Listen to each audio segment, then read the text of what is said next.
What is the problem with the template? So currently, what I observe most of the students what they really do is they use a template which is quite simpler और वो हमेशा उस तरफ जाते हैं कि जो ऐसा टेम्पलेट मिल जाए कि जिसमें एक दो बस लाइन याद कर लूँ और मैं उसी को रिपीट कर करके बार बार सिर्फ 3-4 वर्ड्स ऐड करूँ और मेरा काम हो जाए। जब आप सुन रहे हो मतलब आपका रीटेल स्टार्ट हुआ है तो नोट्स आप बना रहे हो ना, तो सबसे पहले सोचो कि मैंने पहले जो दो चीज़ें मैंने नोट करनी है ना वो मैंने पूरे फ्रेजेस नोट करने हैं, मैंने वर्ड्स नोट नहीं करने हैं। ठीक है, 3 मेंशन करो कि मैंने शुरू में 2 फ्रेजेस करने हैं, उसके बाद मैंने 6 कीवर्ड्स नोट करने हैं उसी के अंदर से जो वो बोल रहा है एज इट इज़ पॉइंट्स, और उसके बाद कंक्लूजन का जो है वो एक फ्रेज आपने नोट करना है। Add comparison, add conclusion and avoid this also वाली चीज़, so you'll have a very good a reasonable template, a reasonable answer and a very decent score in your describe image.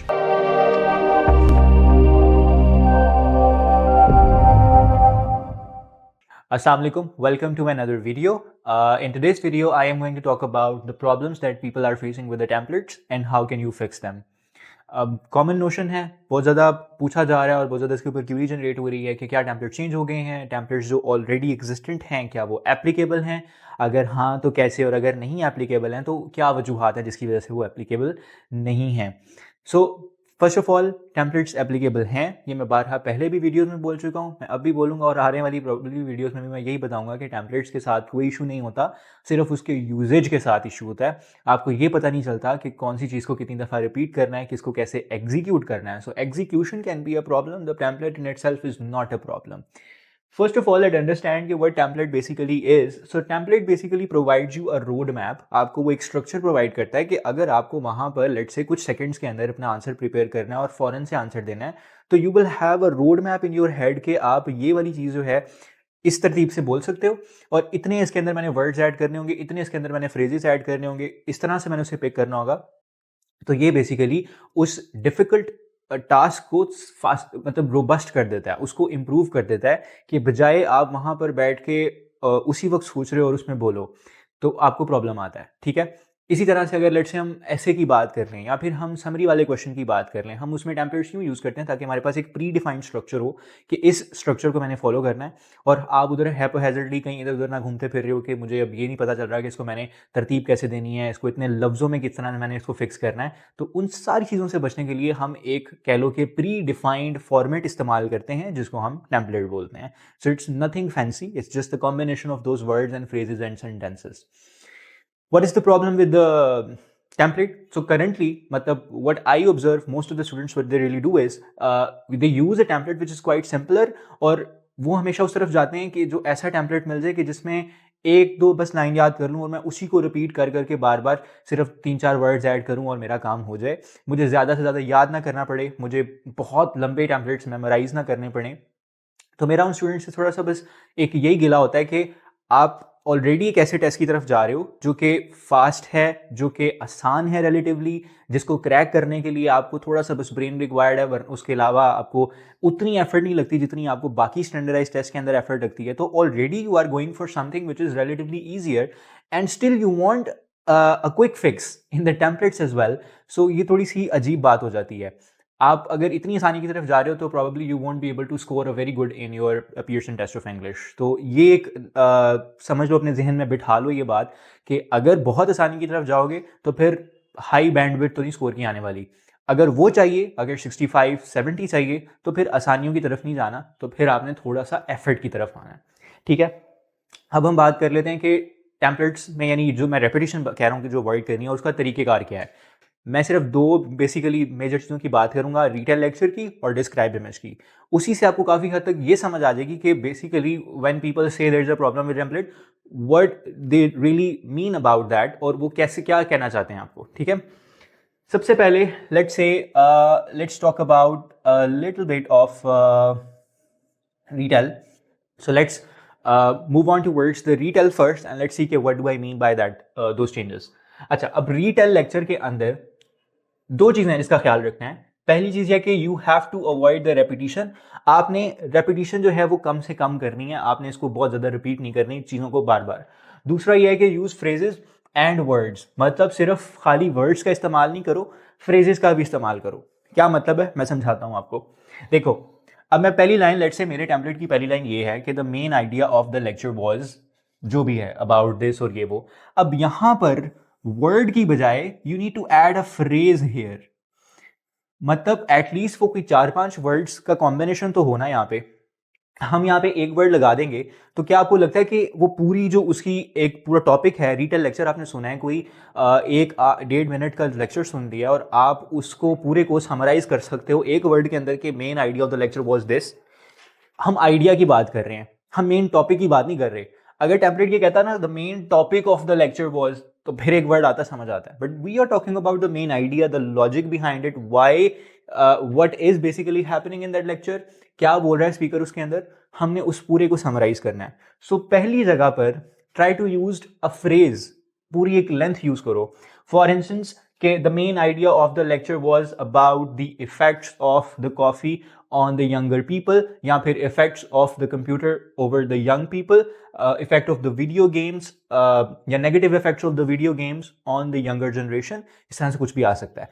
तो मतलब कि it should be lengthy, it should be a phrase in the beginning. Do not shy away from writing more words. ये सोच करके यार मैं spelling की गलती कर दूंगा, ये सोच करके मेरी ग्रामेटिकल एरर्स हो जाएंगे। आई मीन आप प्रिपेयर कर रहे हो, उसके टेस्ट में अपीयर होने से पहले आप कोई 1-1.5 माह प्रिपरेशन कर रहे हो उसकी, और इसी चीज़ की तो प्रिपरेशन है। अगर आपने यही फिक्स नहीं करना तो फिर what's the purpose of preparing?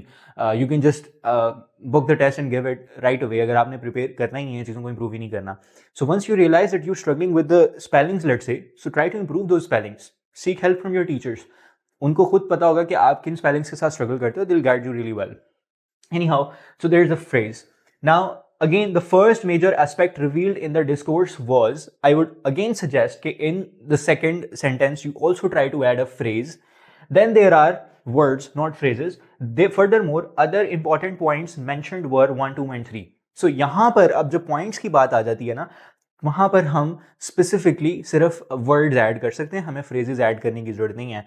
मतलब let's say points were added. अब देखो, हमने थोड़ी सी क्वेश्चन की साइकी भी तो समझनी है ना, हमने कीवर्ड्स जो है उसको इसके अंदर कह लो कि फ्लड करना है, ताकि हम जितने ज़्यादा कीवर्ड्स यूज़ कर रहे होंगे उतना एआई को लगेगा कि this is relevant and accurate and all that.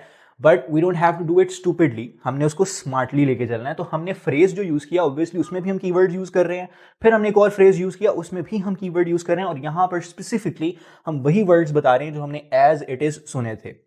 तो मतलब होल साइकी इसको क्रैक करने की ये है कि जब आप सुन रहे हो, मतलब आपका रीटेल स्टार्ट हुआ है, तो नोट्स आप बना रहे हो ना, तो सबसे पहले सोचो कि मैंने जिस पहले जो 2 चीजें मैंने नोट करनी है ना, वो मैंने पूरे फ्रेजेस नोट करने हैं, मैंने वर्ड्स नोट नहीं करने हैं। ठीक है, पूरा एक फ्रेज नोट कर लिया, फिर सुनते सुनते पूरा एक फ्रेज नोट कर लिया, मतलब 3-4 वर्ड्स का combination.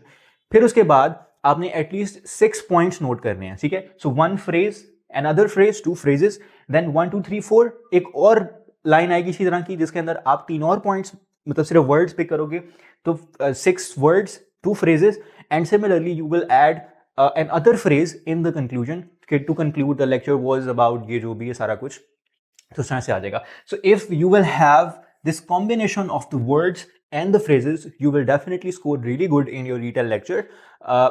Also, try to maintain the pace. बाकी जितने भी स्पीकिंग वाले एलिमेंट आते हैं उसके अंदर वो वहीं के वहीं रहेंगे, इसमें ये नहीं होने वाला कि आप स्लो बोलो, ज़्यादा बोलो, तेज़ बोलो। फ्लुएंसी मेंटेन करनी है, और फ्लुएंसी स्पीड 2 अलग बातें हैं। फ्लुएंसी का मतलब ये है कि you don't take any extra pauses. For instance when I talk about the main idea of the lecture was about the negative effects of the coffee, ठीक हो गया, एक ही सांस में एक ही टोन के ऊपर हम उसके सफर जा रहे हैं, एक ही तरीके से जा रहे हैं। एक ये है कि मैं कहता हूँ कि the main idea of the lecture was these are the pauses and this is causing the damaging effects to the fluency. It's not about the speed, it's about not taking extra pauses. Speed जो है वो तेजी से पढ़ना या बहुत slow पढ़ना वो नुकसानदेह है। You just need to maintain a normal conversation tone की जो हमारी normal speed होती है, बस if you can maintain that without taking any extra or the negative pauses, then you'll be good to go.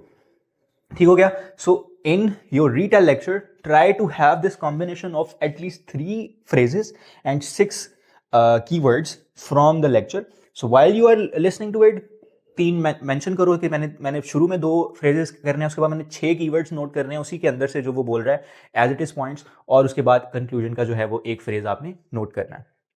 थोड़ा सा हम डिस्कशन कर लेते हैं about the describe image part. अच्छा, डिस्क्राइब इमेज के अंदर what I see people do most of the time and the problem that they have is वो ऑल्सो का वर्ड जो है ना वो बार बार यूज करते हैं. I can see this, I can also see this, I can also see that, I can also see this. This मतलब repetition, redundancy. देखो अब एआई इतना भी पुराना नहीं है और इतना भी वो कह लो कि स्टूपिड नहीं है. It's evolving with the time, it's learning with the passage of time. There are so many people who are giving tests every year and every month, and AI is constantly learning from those responses, getting matured, getting evolved with the time. So now, if you have to deal with that evolved version of the AI, you also need to have that upgraded version of your templates and your words and your way of thinking and your responses and all that. तो अब आपको उसका ख्याल रखना होता है. देखो, add comparison, add conclusion, and avoid this also वाली चीज. तो you'll have a very good a reasonable template, a reasonable answer, and a very decent score in your describe image. मतलब मिसाल के तौर पे the given image gives information about, for instance मैंने आगे ये लगा दिया, the bar chart gives information about. चीज़ों को specific करो. अगर वो bar chart है तो उसमें mention करो the bar chart gives the information about this. उसके बाद लेट्स से वो पाई चार्ट है तो उसे मेंशन करो the pie chart gives the information about the comparison between what ever it is. अच्छा, एक तो इंट्रोडक्टरी लाइन तो आएगी हमेशा से. मतलब अगर हम इसका स्ट्रक्चर थोड़ा सा करें ना तो इंट्रो इज ऑलवेज देयर, जिसमें आप बताते हो कि वो क्या है, वो बार ग्राफ है, वो पाई चार्ट है, वो क्या है, गिव्स द इंफॉर्मेशन अबाउट, तो टाइटल ही आ जाता है. ठीक है, मतलब इंट्रो में तो बेसिकली जो आपके उस ग्राफ का टाइटल है ना वही आ रहा है. Bar chart gives information about blank, आगे आपने टाइटल लिखना, जो भी उसके ऊपर हेडिंग दी हुई है वो आप एज इट इज भी बोल दोगे तो ऑब्वियसली उसमें कीवर्ड्स भी आएंगे और फ्लुएंसी भी खराब नहीं होगी. It's a good thing to do. But अब आगे ये नहीं शुरू कर देना कि I can also see this, I can also see that. Proper एक कंपैरिजन करना है. कंपैरिजन के नंबर है. कंपैरिजन कैसे कर सकते हो कि there are multiple values, obviously let's say कि 3-4 वैल्यूज में कंपेयर किए हैं. So the maximum value of this element which is this, उसकी वैल्यू इतनी है. Let's say the population of city Lahore is let's say 70%, और उसके बाद लेट्स से फैसलाबाद की इतने % है. और फिर मतलब कंपैरिजन, प्रॉपर कंपैरिजन करना होता है हमने. अगर हम दो चीज़ का एक प्रॉपर कंपैरिजन से क्या मतलब है मेरा, मतलब मैं कहता हूँ कि एक चीज़ की वैल्यू बहुत ज़्यादा है, कितनी वैल्यू है और कितनी ज़्यादा है as compared to the other thing that we are comparing with. The AI of the Pearson is understanding that comparison and is looking for that comparison. So if you have a comparison, specific comparison where you are comparing both of these things, the one of them is higher, the other one is minimum, the value of the higher one is this, उधर से y axis से देके the value of the lower one is this, the value of a moderate one is this. So sort of you are generating a very good authentic comparison from the image that you are looking at. So in that way you can score better. Then we have marks for the conclusion. It's very important to add a word, to throw a word which is to conclude the image is about this, to conclude the image was informative and give the information about this. So जो conclude का word है ना, that you need to throw all the time. आप उसी से वो थोड़ा सा कह लो कि उसको hint मिलता है कि now the candidate is moving towards the conclusion, and it's a combination of these three things. ठीक है, intro, the solid comparison, and then there is a conclusion with the word to conclude. और आगे आप कोई भी line add कर सकते हो. You can try this and hopefully, inshallah, you'll get very good marks into your describe image part and your detail lecture as well. So these are the few things that I wanted to discuss about. Inshallah, I'll make a video on the writing templates as well soon. And if you have any question, any concern, please comment section में लिख दिया करें. और अगर आपका कोई suggestion भी है, अगर आप चाहते हैं कि किसी टॉपिक के ऊपर वीडियो बने जो कि अभी तक नहीं अपलोड हुई, तो प्लीज़ कमेंट में ज़रूर बताया करें and I will try to make a video on it as soon as possible. Thank you so much for watching the video. I will see you in the next one.